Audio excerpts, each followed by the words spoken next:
Let's dive right into the fascinating world of voice transformation, specifically focusing on changing active voice into passive voice in the past perfect tense.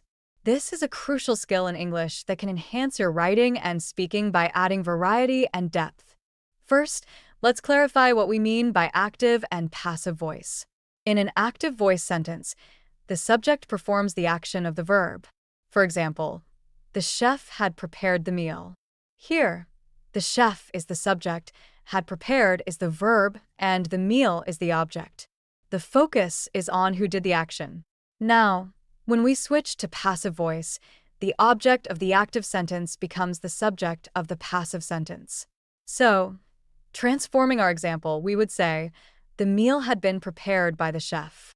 Notice how the meal is now the subject and the action is being done to it rather than by it. Let's break down the rules for this transformation. First, identify the subject, verb, and object in your active voice sentence. In our example, the subject is the chef, the verb is had prepared, and the object is the meal. Next, we need to change the verb form. In the past perfect tense, the active voice uses had plus the past participle of the main verb.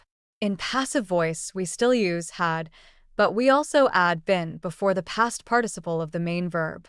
So, prepared becomes been prepared. Now, let's talk about the helping verb. In the past perfect tense, the helping verb is had.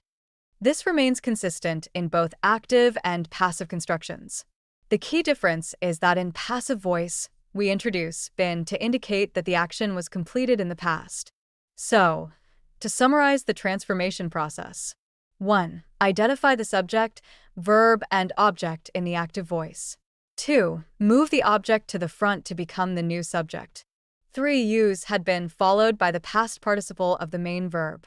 4. If necessary, include the original subject at the end of the sentence, preceded by. Let's look at another example for clarity. Consider the sentence, she had completed the project. Here, she is the subject, had completed is the verb, and the project is the object. In passive voice, it becomes, the project had been completed by her. This transformation shifts the focus from the doer of the action to the action itself, which can be particularly useful in formal writing or when the doer is unknown or irrelevant. Remember, mastering this skill not only improves your grammatical accuracy, but also enriches your communication style.